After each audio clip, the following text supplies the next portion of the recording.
Hi hello ಎಲ್ಲರಿಗೂ ನಮಸ್ಕಾರ. ಶಾಂತಿ cooking and health ಟಿಪ್ಸ್ಗೆ ಸ್ವಾಗತ. ನಾನಿವತ್ತು ತುಂಬಾ ಡಿಫ್ರೆಂಟಾಗಿ ಮಟನ್ ಗ್ರೀನ್ ಮಸಾಲ ರೆಸಿಪಿನ ಮಾಡ್ತಾಯಿದ್ದೀನಿ. ಹಾಗೆ ತುಂಬ ಸುಲಭವಾಗಿ ಇದನ್ನು ಮಾಡ್ಕೊಳ್ಬೋದು. ಈ ಮಟನ್ ಗ್ರೀನ್ ಮಸಾಲನ ನಾವು ಚಪಾತಿ ಜೊತೆ, ಮುದ್ದೆಗೆ ಅಥವಾ ಅನ್ನಕ್ಕಾಗಲಿ ತಿನ್ನೋಕ್ಕೆ ತುಂಬಾ ಚೆನ್ನಾಗಿರುತ್ತೆ. ಟೇಸ್ಟ್ ಅಂತೂ ತುಂಬ ಚೆನ್ನಾಗಿತ್ತು. ಬನ್ನಿ ಹಾಗಿದ್ರೆ ಇದನ್ನ ಹೇಗೆ ಮಾಡೋದು ಅಂತ ನೋಡೋಣ. ಅದಕ್ಕಿಂತ ಮೊದಲು ಯಾರೆಲ್ಲ ನಮ್ಮ ಚಾನಲ್ನ ನೋಡ್ತಾ ಇದ್ದೀರಾ ಪ್ಲೀಸ್ ಲೈಕ್ ಆ್ಯಂಡ್ ಸಬ್ಸ್ಕ್ರೈಬ್ ಮಾಡಿ ಆ್ಯಂಡ್ ಸಪೋರ್ಟ್ ಮಾಡಿ. ನಾನಿಲ್ಲಿ ಮಟನ್ ಗ್ರೀನ್ ಮಸಾಲ ಮಾಡಲಿಕ್ಕೆ 1 kg ಆಗೋಷ್ಟು ಮಟನನ್ನು ತಗೊಂಡಿದ್ದೀನಿ. ಮಟನನ್ನು ತೊಳೆಯೋಕ್ಕಿಂತ ಮೊದಲೇ ಮಟನ್ಗೆ ಒಂದು ಸ್ವಲ್ಪ ಉಪ್ಪು ಮತ್ತು ಅರಿಶಿನ ಸೇರಿಸ್ಕೊಂಡು ಸುಮಾರು ಒಂದು 5 ರಿಂದ 6 ಸಲ ಇದನ್ನು ಚೆನ್ನಾಗಿ ತೊಳೆದು ಸೈಡಲ್ಲಿ ಎತ್ತಿಟ್ಕೊಂಡಿದ್ದೀನಿ. ನಂತರ ಒಂದು ಕುಕ್ಕರ್ಗೆ 2 ಟೇಬಲ್ ಸ್ಪೂನ್ ಆಗೋಷ್ಟು ಎಣ್ಣೆನ ಸೇರಿಸ್ಕೊಂಡು ತೊಳೆದಿಟ್ಕೊಂಡಿರುವಂತಹ ಮಟನನ್ನು ಸೇರಿಸ್ಕೊಳ್ತಾ ಇದ್ದೀನಿ. ಹಾಗೆ ಅರ್ಧ ಸ್ಪೂನ್ ಆಗೋಷ್ಟು ಅರಿಶಿನ ಹಾಗೂ 1.5 ಸ್ಪೂನ್ ಆಗೋಷ್ಟು ಅಚ್ಚ ಖಾರದ ಪುಡಿ ಹಾಗೂ ರುಚಿಗೆ ಬೇಕಾದಷ್ಟು ಉಪ್ಪನ್ನು ಸೇರಿಸ್ಕೊಂಡು ಇದನ್ನು ಚೆನ್ನಾಗಿ ಮಿಕ್ಸ್ ಮಾಡ್ಕೊಳ್ತಾ ಇದ್ದೀನಿ. ಇವಾಗ ಈ ಕುಕ್ಕರಲ್ಲಿ ನಾನು ಮಟನನ್ನು ಬೇಯಿಸ್ಕೊಳ್ತಾ ಇದ್ದೀನಿ.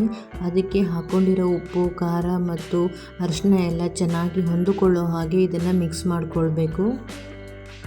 ನಂತರ ನಾನು ಇದಕ್ಕೆ 1 ಲೋಟ ಆಗುವಷ್ಟು ನೀರನ್ನು ಸೇರಿಸ್ಕೊಳ್ತಾ ಇದ್ದೀನಿ. ನೀರನ್ನು ಸೇರಿಸ್ಕೊಂಡ ನಂತರ ಒಮ್ಮೆ ಚೆನ್ನಾಗಿ ಮಿಕ್ಸ್ ಮಾಡಿ ಇದನ್ನಿವಾಗ ಕ್ಯಾಪ್ ಹಾಕಿ ಸುಮಾರು 10 ರಿಂದ 12 ವಿಸಿಲ್ ಹಾಕ್ಸ್ಕೊಳ್ತಾ ಇದ್ದೀನಿ. ಯಾಕಂತಂದರೆ ಮಟನ್ ಬೇಗ ಬೇಯಲ್ಲ, ತುಂಬ ಟೈಮ್ ತಗೊಳುತ್ತೆ. ಅದಕ್ಕೆ ಒಂದು 10 ರಿಂದ 12 ವಿಸಿಲ್ ಹಾಕಲೇಬೇಕು. ಕುಕ್ಕರ್ ವಿಸಿಲ್ ಆಗುವಷ್ಟರಲ್ಲಿ ಈ ಕಡೆ ನಾನೊಂದು ಮಸಾಲೆಗೆ ರೆಡಿ ಮಾಡ್ಕೊಳ್ತಾ ಇದ್ದೀನಿ.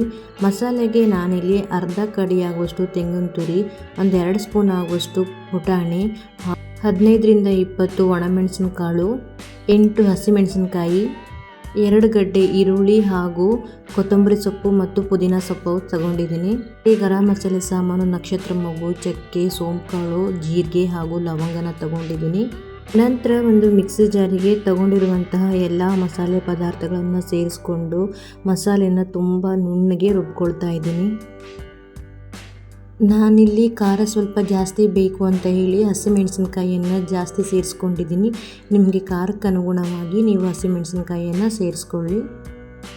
ಎಲ್ಲ ಮಸಾಲ ಪದಾರ್ಥಗಳನ್ನು ಸೇರಿಸ್ಕೊಂಡ ನಂತರ ಇವಾಗ ನುಣ್ಣಗೆ ರುಬ್ಕೊಳ್ತಾ ಇದ್ದೀನಿ. ನೋಡಿ, ಮಸಾಲೆನ ರುಬ್ಬಿಟ್ಕೊಂಡಿದ್ದೀನಿ.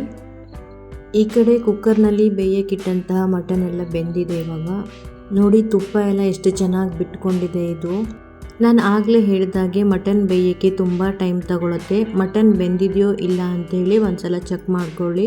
ಇವಾಗ ನಾನು ಇದೇ ಪಾತ್ರೆಯಲ್ಲಿ ಒಗ್ಗರಣೆ ಮಾಡ್ತಾ ಇದ್ದೀನಿ. ಅದಕ್ಕೋಸ್ಕರ ಬೇಯಿಸಿಟ್ಕೊಂಡಿರುವಂಥ ಮಟನನ್ನು ಸೈಡಲ್ಲಿ ಎತ್ತಿಟ್ಕೊಳ್ತಾ ಇದ್ದೀನಿ. ಇವಾಗ ಇದಕ್ಕೆ 1 ಸ್ಪೂನ್ ಆಗೋಷ್ಟು ಎಣ್ಣೆ ಸೇರಿಸ್ಕೊಂಡು 1 ಈರುಳ್ಳಿನ ಸೇರಿಸ್ಕೊಳ್ತಾ ಇದ್ದೀನಿ. ಹಾಗೆ ಒಂದು 5 ರಿಂದ 6 ಹಸಿಮೆಣಸಿನಕಾಯಿಯನ್ನು ಸೇರಿಸ್ಕೊಂಡು ಚೆನ್ನಾಗಿ ಒಂದು ಸಲ ಫ್ರೈ ಮಾಡ್ಕೊಳ್ತಾ ಇದ್ದೀನಿ. ನಂತರ ಇದಕ್ಕೆ ಬೇಯಿಸಿ ಸೈಡಲ್ಲಿ ಎತ್ತಿಟ್ಕೊಂಡಿರುವಂತಹ ಮಟನನ್ನು ಸೇರಿಸ್ಕೊಳ್ತಾ ಇದ್ದೀನಿ. ನಂತರ 2 ಸ್ಪೂನ್ ಆಗುವಷ್ಟು ಶುಂಠಿ ಬೆಳ್ಳುಳ್ಳಿ ಪೇಸ್ಟ್ ಹಾಗೂ 1 ಸ್ಪೂನ್ ಆಗುವಷ್ಟು ಧನಿಯಾ ಪೌಡ್ರನ್ನು ಸೇರಿಸ್ಕೊಂಡು ಇದನ್ನು ಒಮ್ಮೆ ಚೆನ್ನಾಗಿ ಮಿಕ್ಸ್ ಮಾಡಿಕೊಳ್ಬೇಕು. ಚೆನ್ನಾಗಿ ಮಿಕ್ಸ್ ಮಾಡ್ಕೊಂಡ ನಂತರ ರುಬ್ಬಿಟ್ಕೊಂಡಿರುವಂತಹ ಮಸಾಲೆಯನ್ನು ಸೇರಿಸ್ಕೊಳ್ತಾ ಇದ್ದೀನಿ. ಮಸಾಲೆ ಕನ್ಸಿಸ್ಟೆನ್ಸಿ ತಕ್ಕ ಹಾಗೆ ನೀರನ್ನು ಸೇರಿಸ್ಕೊಳ್ಳಿ. ಹಾಗೆ ನಾನು ಮಟನ್ ಬೇಯಿಸ್ಕೊಳ್ಳುವಾಗಲೇ 2 ಸ್ಪೂನ್ ಆಗೋಷ್ಟು ಉಪ್ಪನ್ನು ಸೇರಿಸ್ಕೊಂಡಿದ್ದೀನಿ. ಹಾಗಾಗಿ ಉಪ್ಪು ಕರೆಕ್ಟಾಗಿದೆ. ಅದಕ್ಕೆ ಮತ್ತೆ ಉಪ್ಪನ್ನು ಸೇರಿಸ್ಕೊಳ್ತಾ ಇಲ್ಲ. ನಿಮಗೆ ಬೇಕು ಅಂತಂದರೆ ಮತ್ತೆ ಸ್ವಲ್ಪ ಉಪ್ಪನ್ನು ಸೇರಿಸ್ಕೊಳ್ಳಿ. ಇವಾಗ ಇದಕ್ಕೆ ನಾನು ತೇಜು ಮಟನ್ ಮಸಾಲೆನ ಸೇರಿಸ್ಕೊಳ್ತಾ ಇದ್ದೀನಿ. ಒಂದು 2 ಸ್ಪೂನ್ ಆಗೋಷ್ಟು. ಮಸಾಲೆಯ ಹಸಿ ವಾಸನೆ ಎಲ್ಲ ಹೋಗಿ ಚೆನ್ನಾಗಿ ಕುದಿಬೇಕು. ಅದಕ್ಕೋಸ್ಕರ ಒಂದು 10 ನಿಮಿಷ ನಾನು ಇದನ್ನು ಮುಚ್ಚಿಬಿಟ್ಟು ಕುದಿಸ್ಕೊಳ್ತಾ ಇದ್ದೀನಿ. ನಿಜವಾಗ್ಲೂ ಮಟನ್ ಗ್ರೀನ್ ಮಸಾಲ ಅಂತೂ ತುಂಬಾ ಟೇಸ್ಟಿಯಾಗಿತ್ತು. 10 ನಿಮಿಷ ಚೆನ್ನಾಗಿ ಕುದಿಸ್ಕೊಂಡ ನಂತರ ಓಪನ್ ಮಾಡ್ತಾ ಇದ್ದೀನಿ. ನೋಡಿ, ತುಪ್ಪ ಎಲ್ಲ ಸಪ್ರೇಟಾಗಿ ಬಿಟ್ಕೊಂಡಿದೆ.